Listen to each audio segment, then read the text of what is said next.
Hey, pra você que acompanha o meu canal, sabe que eu tinha feito dois vídeos aqui sobre as duas línguas divergentes do castelhano presentes na Espanha, como o catalão e o galego. Porém, temos uma terceira que eu também tinha feito um vídeo sobre a mesma, porém não focando na língua em si, mas sim em sua região autônoma. Só que naquela época eu meio que fui impaciente e não esperei o vídeo bombar. Resultado, acabei deletando ele.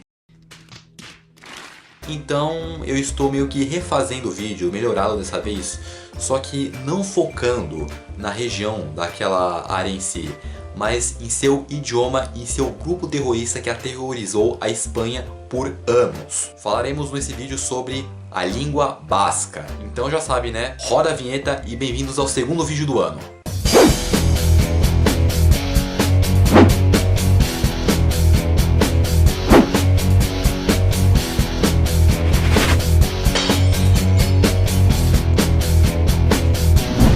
Como vocês já devem saber, a região do País Basco consiste nas províncias de Álava, Biscaia, Guipúzcoa, porém antigamente também a área de Navarra e alguns territórios da França que fazem fronteira com a Espanha. Em basco, esse idioma é chamado de euskera e os falantes são chamados de euskadlun, e a região tem o nome de Euskal Herria. Uma coisa que eu não deixei clara no vídeo anterior é que os bascos são um povo muito antigo, uma coisa que você precisa saber. E acredita-se que eles estavam naquela região bem antes dos antigos romanos a tomarem por completo, e se pá, são mais antigos que até a cidade de Lisboa. E antes que você pergunte, sim, Lisboa é uma cidade antiga, tão antiga quanto a cidade de Roma. Foi fundada até bem antes que ela. Em meio a isso, a origem desse povo é desconhecida, porém, como sempre, há especulações. Claro, nesse caso são várias especulações sobre a origem. Só que antes disso, eu acho muito importante ressaltar que o idioma é completamente isolado. Ele não é como as outras línguas que foram citadas anteriormente no canal, que vieram de povos antigos, tipo as germânicas, as latinas, as indo-europeias. É uma língua totalmente independente, sabe? Ela é a única e a mais antiga e isolada de toda a Europa. Ou seja, sua origem com certeza não é indo-europeia. E a especulação é que inscrições latinas da Aquitânia preservaram várias palavras como cognatos em proto-basco. Os primeiros escritos no que se refere à língua basca, assim como as primeiras palavras escritas, são o nome de pessoas e divindades gravadas sobre as pedras, que é considerado o basco arcaico. E quando os caras de Roma chegaram, eles meio que ignoraram algumas regiões, entre elas os Pirineus, e permitindo ao euskera arcaico sobreviver enquanto as demais línguas iam se extinguindo e morrendo aos poucos. Mas o que você aí, que está me assistindo, precisa saber é que a língua foi evoluindo com o passar dos anos. Por exemplo, o primeiro que se tem registro é o euskera arcaico, como eu falei.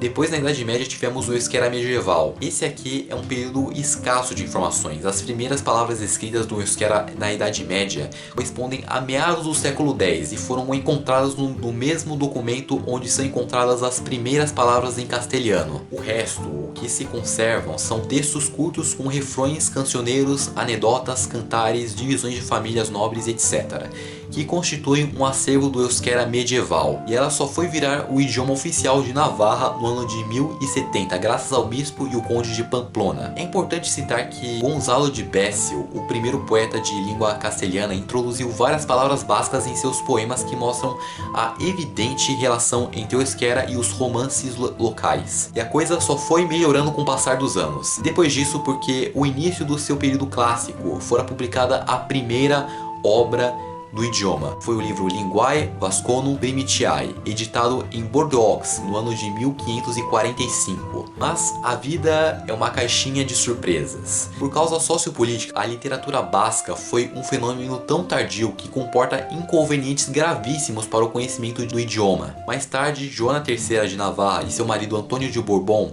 juntamente com Joanes Lesingarra, tentaram criar uma padronização da língua, uma forma unificada para a tradução de obras religiosas em basco, em particular a primeira tradução basco do Novo Testamento. Porém, os católicos não gostaram muito disso não e eles acabaram queimando todos os exemplares. No início da era moderna da língua basca, ela sofreu um grande retrocesso territorial em Navarra e Álava, e de uma natureza menos visível, mas não menos grave no próprio interior das restantes zonas de falantes. Nesse mesmo tempo foi que o idioma foi salvo, graças ao jesuíta Manuel Larramendi, professor da Universidade de Salamanca, que publicou o primeiro dicionário trilíngue, propriamente destinado para promover o uso do basco, que foi por sua vez deu um forte impulso ao dialeto. No ano de 1800, o barão von Humboldt, fundador da Universidade de Berlim, visitou o País Basco 2 vezes, e com isso iniciou uma série de estudos sobre a sua língua, e se fez conhecer nos meios universitários e cientistas da Europa, e que despertaram grande interesse por ela. Outra pessoa que a impulsionou foi o sobrinho de Napoleão, Louis Lucien Bonaparte. Ele passou a estudar o basco, tanto é que em 1863 ele publicou o primeiro famoso mapa dos dialetos, dos quais ele distinguiu 8, que por sua vez dividindo em subdialetos. Primeiro temos o ocidental, depois o central, o navarro labortano, o suletino e as zonas hispanófonas, que eram basconófonas no século XIX. E no final do século XIX, mais pessoas se interessaram pelo idioma basco, em específico pesquisadores europeus que deram impulso aos estudos relacionados a essa linguagem. No início do século XX, em 1907, mais em específico, foi fundada a Revista Internacional. Ela coletava as colaborações de cientistas estrangeiros e locais de grande prestígio. Em 1918 se realizou o primeiro Congresso de Estudos Bascos, e no ano seguinte a Real Academia de Língua Basca, o seu nome original vou tentar pronunciar aqui, olha só, Euskaltzaindia, foi fundada pelo rei Afonso XIII, e o sacerdote Ressurreição Maria de Azuc foi o primeiro presidente dessa instituição. Mas o que aconteceu posteriormente, se você acompanhou os vídeos da língua catalã e da língua galega, sabe que foi uma verdadeira bosta os próximos anos. Não preciso nem comentar, né, gente? E o pior é que se você fosse pego falando o euskera, tu era preso e multado. E como se não bastasse, os caras ainda raspavam toda a sua cabeça. E isso aconteceu com a coitada da avó do rapaz. E tanto é que o exército do País Basco lutou contra os nacionalistas de Franco.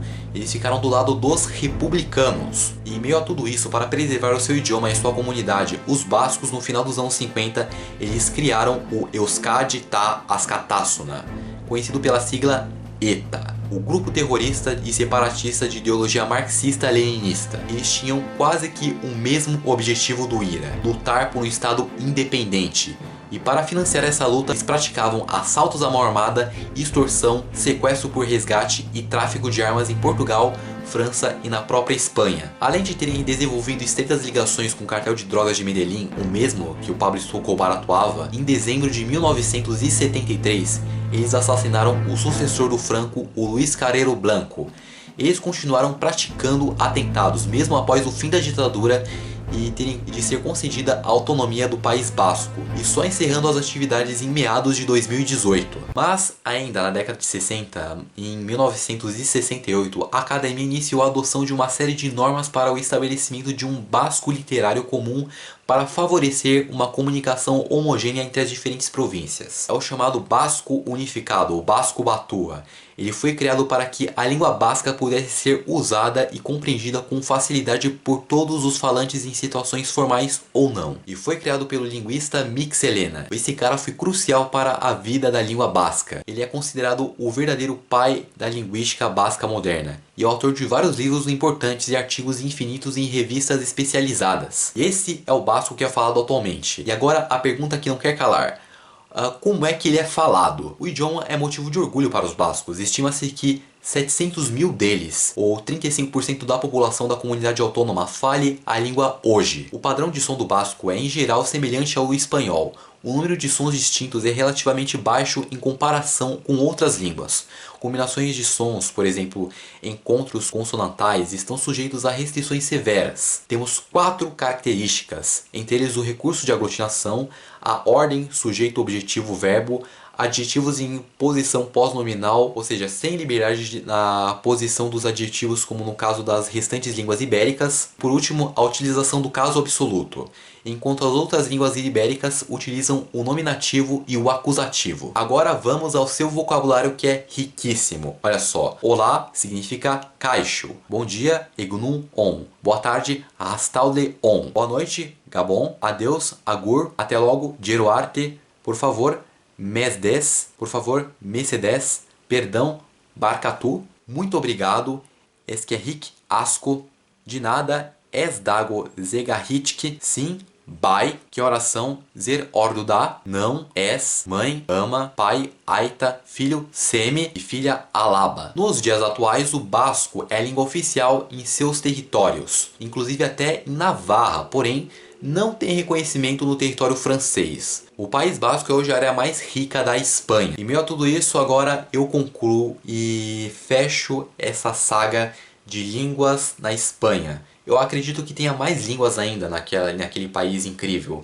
Porém, eu não pretendo fazer vídeos sobre elas. Mas se vocês quiserem, por favor, posta aqui nos comentários.